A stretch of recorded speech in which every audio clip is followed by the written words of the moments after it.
If Microsoft had launched the Xbox One with all its tight DRM requirements, it would have been an utter failure.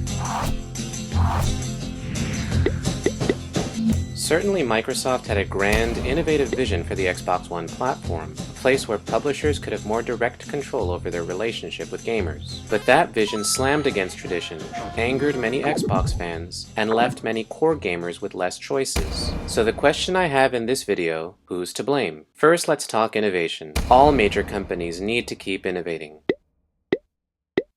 Innovation, by its very nature, is a risky proposition that most people don't think they need, at least at first glance. Most of us tend to be satisfied with the status quo, and sometimes the risks and costs of innovation are too great for a company or the market to support in the short run. But as many of you subscribers now know, this channel is about shining the spotlight on innovation in all its potential glory or its potential shame. Sometimes in order to survive, innovative companies have to quickly adjust their strategies and settle for smaller market share in the short run. And especially when uncertainty is high, the past, especially a successful company's past, strongly influences how its leaders will manage present and future strategies. This is important because innovation has a dark side.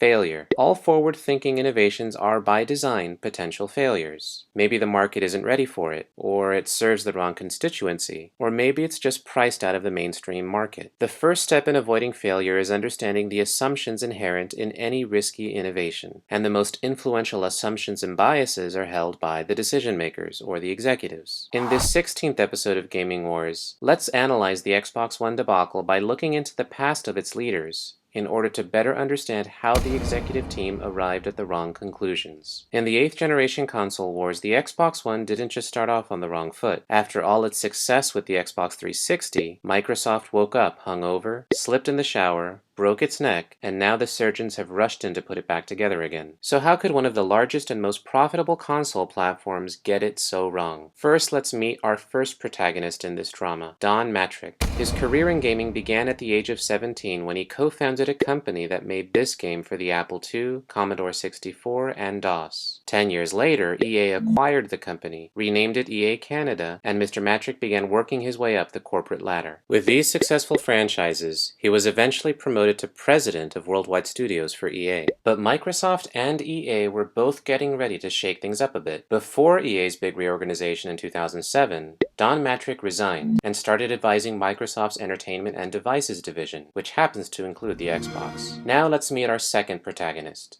Peter Moore, VP of the Xbox division. The Xbox 360 had a controversial start. Most consumer electronics have a failure rate of up to 5%, and the manufacturer's warranty usually fixes most of the issues. But a year and a half after launch, the gaming community collectively noticed a common overheating problem that bricked the 360. At first, Microsoft said, obviously many things can malfunction at any given time. Then finally, on July 5th, 2007, Peter Moore publicly wrote, "You've spoken, and we've heard you," extending the warranty to 3 years. Now here's where things got interesting. Under obvious public pressure, this VP of the Xbox business resigned from Microsoft on July 17, 2007, in order to take over a newly empowered EA Sports division. The interesting thing is most EA Sports games are developed by EA Canada, which happens to come from Don Mattrick's former startup. Any guesses where Don Mattrick would work next?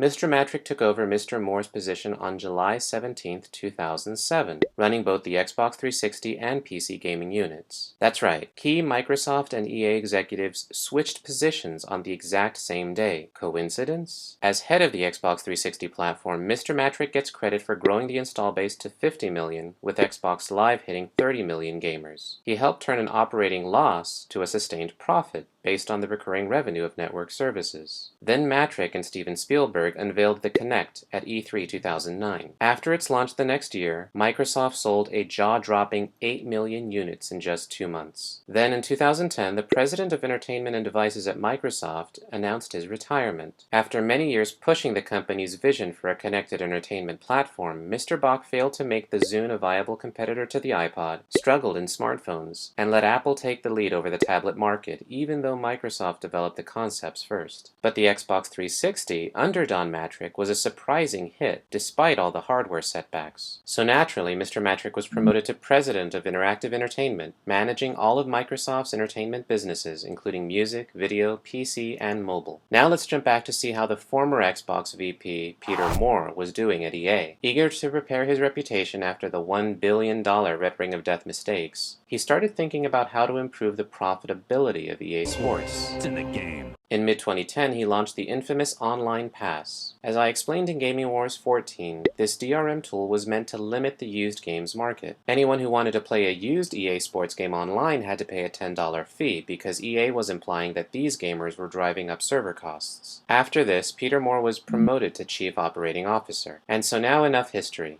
Let's turn our focus to current events. On May 30th, 2013, EA surprised everyone in the gaming industry when they said, "We heard the feedback from players and decided to do away with Online Pass altogether." Why the 180-degree turnaround? Let's follow the money. In its first year, Online Passes brought in $10 to $15 million.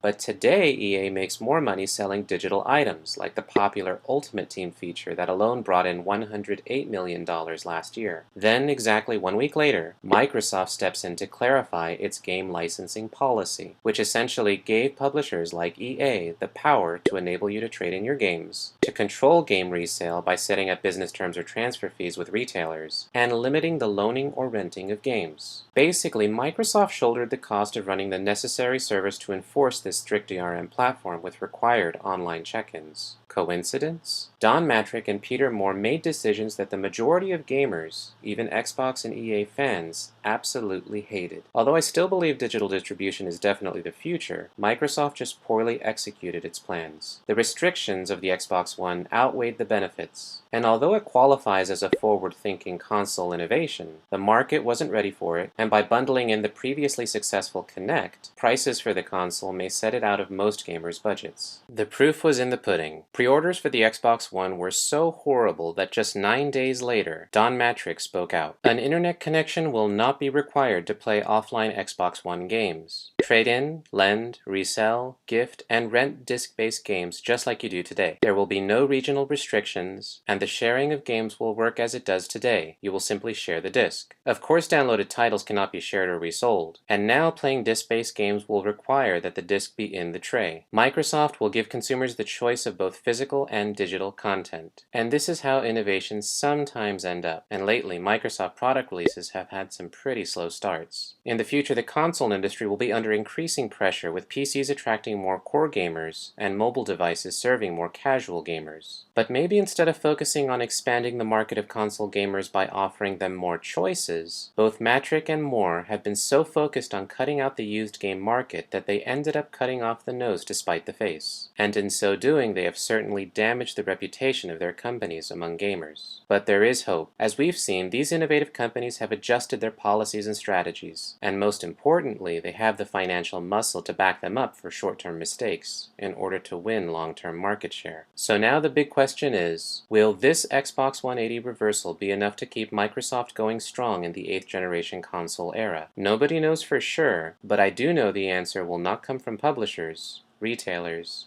Microsoft, Sony, or any one person. The answer lies in us, the gamers. Now's the time where I personally thank all the most recent subscribers. If you really liked this video, please take the time to watch past episodes. I always read each and every comment, and thank you in advance for liking and sharing these videos. They definitely take a lot of work, and your support really helps spread the word. And I hope to keep everyone up to date on console exclusives as they're revealed, especially after the gaming conference is coming up this summer. Thanks for watching.